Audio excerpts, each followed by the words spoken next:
ተመልካቾቻችን የመጀመሪያው የቅዳሜ አዲስ ነገር የትኩረት ርዕሰ ጉዳያችንን ነበር ቀደም ሲል የተከታተላችሁት። ወደ ሁለተኛው የትኩረት ርዕሰ ጉዳያችን ደግሞ ስናልፍ ኢትዮጵያ በዜጎች ምክክር መሰረታዊ የሚባሉና ለሀገራዊ መግባባት እንቅፋት የሆኑ ችግሮችን ለመፍታት ሀገራዊ የምክክር ጉባኤን ያስጀመረችው በዚሁ ሳምንት ሐምሌ 8 ቀን 2018 ዓ.ም እንደነበር ይታወሳል። ለ35 ቀናት በ8 መሰረታዊ አጀንዳዎች ላይ ይመክራል የተባለውና ለኢትዮጵያ ታሪካዊ ምዕራፍ መሆኑ የተነገረለት የጉባኤ ሲጀመርም የኢቢኤስ አዲስ ነገር በስፍራው ተገኝቶ በርካታ የውይይቱ ተሳታፊዎችን አነጋግሮ ነበር። ቀጣዩ የትኩረት ጥንቅራችን በዚሁ ጉዳይ ላይ ያተኩራል። አቤል አበበ አዘጋጅቶ ያቀርበዋል።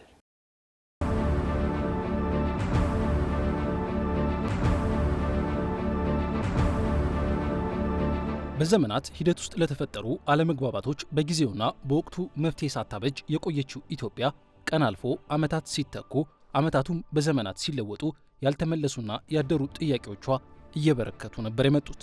በይደር ከትላንት ለዛሬ የተሻገሩ ክፍለ ዘመናትን አስቆጥረው ዛሬም ላይ ያልተመለሱ የዜጎች ጥያቄዎች መኖራቸው ከባዕዳን የፖለቲካ ጫና ጋር ተዳምሮ ኢትዮጵያንና ኢትዮጵያውያንን ወደ ኋላ የጎተተው ለበርካታ ዓመታት ነበር።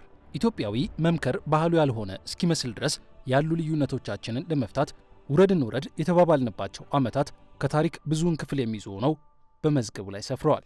ሽምግልና ባህሉ፣ ማስታረቅ ልማዱ የሆነ ሀገር ውስጥ ለገላጋይ ያስቸገሩ የዓመታት ቁርሾዎች፣ በደልና ውጊያዎችም ጭምር ተስተውለዋል። ወንበር ስቦ መምከር እንደ ሀገር የታየ ድካም ሆኖ ብዙ ትውልድ ብዙ ባለ አእምሮችን ከሀገር አጉድሏል። እናም እነዚህ በደም የተጋመደ ዜጋን ያኳረፉና በልዩነት ማዶ ለማዶ ያስቀመጡ ችግሮች መፍትሄ ያገኙ ዘንድ በ2014 ዓ.ም ሀገራዊ የምክክር ኮሚሽን ያቋቋመችው ኢትዮጵያ በክልሎችና በሁለት ከተማ አስተዳደሮች እንዲሁም በባህር ማዶ ከተደረጉ ምክክሮች በኋላ ወደ ሀገራዊ ጉባኤ ተሸጋግራለች። ኢትዮጵያን ወደ ሀገራዊ መግባባት ለመመለስ ያለመው ይህ ጉባኤም ባሳለፍነው ረቡዕ ሐምሌ 8 ቀን 2018 ዓ.ም ተጀምሯል። ለሀገር ተገዳድለናል፣ ተገፋፍተናል፣ ተጠላልተናል፣ ተነካክተናል፣ በተለያየ መልኩ አሳልፈናል። ቁጭ ብለን ግን በጋራ አልመከርንም። ሁላችንም ባለድርሻ ሆነን በጉዳዮቻችን ሁሉ አንጥረን አውጥተን ይሄ አጀንዳ አለ ብለን አላወራን። ይሄ ጉዳይ መደረጉና ወደዚህ ምዕራፍ መምጣቱ እኔ አንድ ራሱን የቻለ ትልቅ ምዕራፍ ነው ብዬ አስባለሁ። ምናልባት ነገ ለትውልዱ ለነገ ኢትዮጵያ የተሻለ ነገር የምናስቀምጥበት እንደሆነ ይሰማኛል። እኔ የዛ የታሪክ አካል በመሆኔ አላህን አመሰግናለሁ። ለምሳሌ ያክል በ12ኛው መቶ ክፍለ ዘመን መጨረሻ በ13ኛው መቶ ክፍለ ዘመን መጀመሪያ በነበረው ሀገራዊ ችግር ቅዱሳን አባቶቻችን በመካከል ያለውን ልዩነት ለማጥበብ በዛጉዌና በሶሎሞኒክ ዳይናስቲ መካከል ያለውን በምክር ነው የፈቱት። ይህን ልምድ ኢትዮጵያ ልምድ የላትም፣ ልምድ አላት። ቀድሞ ጀምሮ የነበራት ነው። የሌላ ተጽዕኖ እየገባባት በሌላ ሀሳብ እየተጠለፍን ችግር ውስጥ ገብተን ኖረን ነው እንጂ እኛ ኢትዮጵያውያን በምክክር በውይይት እንኳን ለራሳችን ለሌላ ሽማግሌ ሆነን አወያይ ሆነን አገር ሰርተን መስርተን እንደ ሀገር ከብዙ ሺህ ዘመናት በላይ የኖርን። የሀሳብ መድረክ ነፃና ግልጽ መሆን አለበት በመጀመሪያ። ምክንያቱም ልክ እንደ ጦርነት ነው። ጦርነት ላይ መሳሪያ ይዘ የራስን ሀሳብ ለማስፈጸም እንደምትዋጋው የሀሳብ የበላይነትን ለማምጣት መሳሪያ አስቀምጠ የሀሳብ ጦርነት መጀመር ማለት ነው።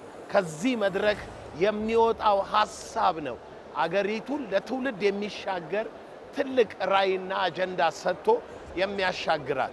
የእምነት አባቶቹ ዘርዝረው እንዳነሱት ኢትዮጵያ ለእርቅም ሆነ በልዩነት ውስጥ አብሮ ለመኖር እንግዳ የሆነች አገር አይደለችም። ሆኖም በጊዜ ያልተፈቱና ቸልተኝነት እንዲያመረቅዙ ያደረጋቸው ቁስሎች ብዙ መዘዝ አስከትለዋል። እናም የሆነ ቦታ ላይ ይብቃ ብሎ መመካከርና መፍትሄ መፈለግ የመዳኛው ብቸኛ መንገድ ስለመሆኑ ከማንም የተሰወረ አልነበረም። የኢትዮጵያ ሀገራዊ ምክክር ኮሚሽንም ደጋግሞ እንደሚለው ኢትዮጵያም እየሞከረች ያለችው ይህንኑ የዜጎችን የንግግር በር ለመክፈት ነው። ይህን ተከትሎም 4000 የሚሆኑና ከመላ ኢትዮጵያ ብሎም ከባህር ማዶ ጭምር እንደመጡ የተነገረላቸው ተመካካሪዎች በመዲናዋ አዲስ አበባ ከተመዋል።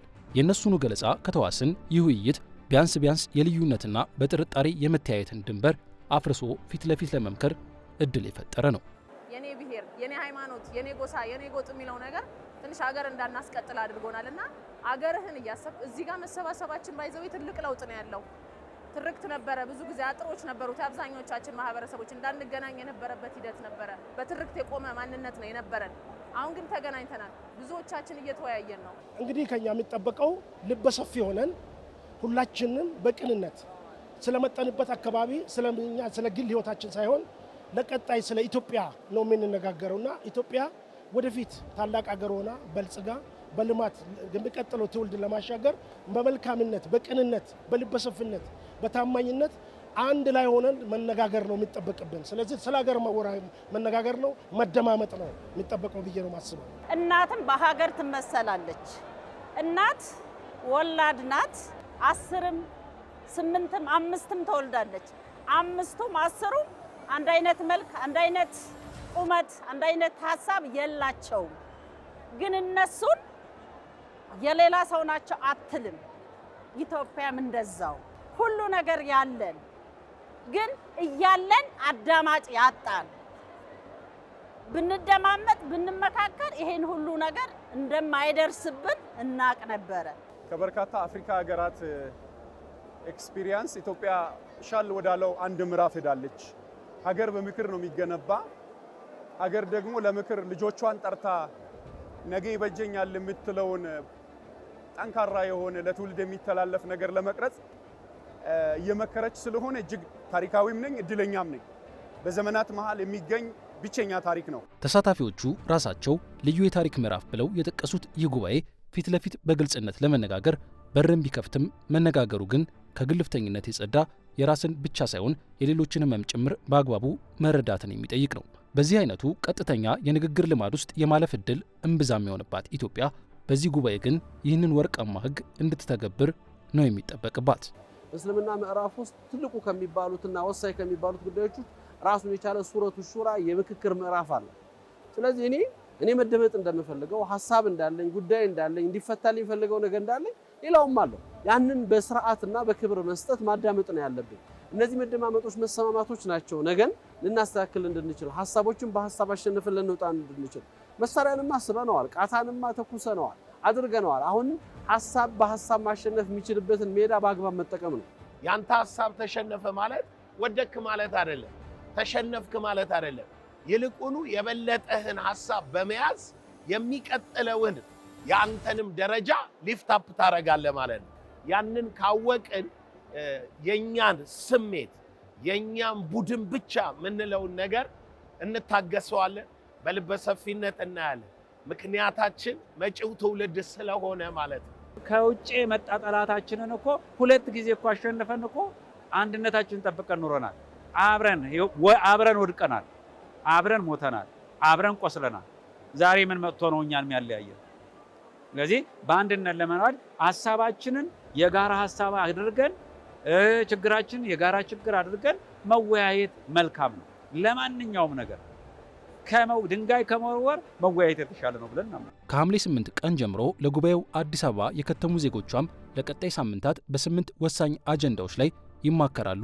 መክረውም መፍትሄ የሚሉትን የጋራ ምክረ ሐሳብ ያጸድቃሉ ተብሎ ነው የሚጠበቀው። ይህ ምክረ ሐሳብ ደግሞ በዋናነት ሀገሪቱን ለማስተዳደር ስልጣን ለተሰጠው መንግስት እንደየድርሻው ደግሞ ለሌሎች ተቋማት የሚሰጥና ወደ መሬት እንዲወርድ የሚደረግ ነው። እናም ከምክክሩ መልስ ለእነዚህ አካላት የሚሰጠው ትልቁ የቤት ሥራ የዜጎችን የስምምነት ሐሳቦች ማስተግበርና ሀገርን ወደ ብሔራዊ መግባባት መምራት ይሆናል ማለት ነው። ይህ የተግባር ምዕራፍ በዜጎች በተስፋ የሚጠበቀው ዋነኛው የምክክሩ ውጤት ነው። እንግዲህ ከዚህ ውይይት በኋላ የምንጠብቀው ትልቅ ተስፋ አለን። አገሪቷ በሰላም በብልጽግና በፍቅር አንድ ትሆናለች ብለን እንጠብቃለን። የትላንትና ጥላቻ፣ ቁርሾ፣ ያሽኩቻ የፖለቲካ ሊሆን ይችላል፣ ብሔር ጉዳይ ሊሆን ይችላል፣ በሃይማኖት ጉዳይ በማንኛውም የነበሩ ቅሬታዎች ይወገዳሉ። አገር አንድ ትሆናለች። በልማት በብልጽግና ወደፊት እንሄዳለን። ይሄ ኢትዮጵያ ለሚቀጥለው ትውልድ የሰላም አገር ትሆናለች። ሰላም ምድርቱ ላይ ይሰፍናል ብለን ነው የምንጠብቀውና ይሄ ነው ተስፋ የምናደርገው። ለምሳሌ አሁን አንተ አማርኛ ተናጋሪ ነህ፣ እኔ ሶማሌ ነኝ። አንተ አማራ ልትሆን ትችላለህ። ወንድሜ መሆንህን ካመንኩ በኋላ ነው የምንተራረፈው። ወንድሙን አይቶ እንደ ወንድምነቱ እንደ የልጅ አባትና የልጅ እናት መሆኑን አምኖ ካመነ በኋላ ነው ችግራችን መፍታት የምንችለው እንጂ እንደዛ ካላመን ምንም ችግር መፍታት አንችልም። የተግባባንበትን እናስቀጥላለን፣ ያልተግባባንበትን ደግሞ ወደ መግባባት አምጥተን ዋናው አገርን ማስቀጠል ይቀድማል። በዚህ ልክ ከተለያየ አካባቢ ተንቀሳቅሶ እዚህ መገኘት በራሱ ለለውጡ አንድ ዝግጁ መሆንን ያሳያል።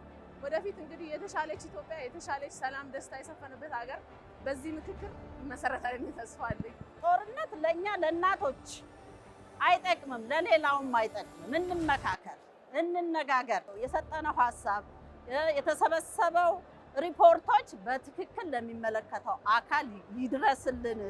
የትም አውሮፓ ብንሞት፣ አሜሪካ ብንሞት፣ ደቡብ አፍሪካ ብንሞት አጽማችን ኢትዮጵያ ስለሚቀበር ኢትዮጵያችንን በቃል ኪዳን እንያት፣ እጅ ለእጅ እንያያዝ።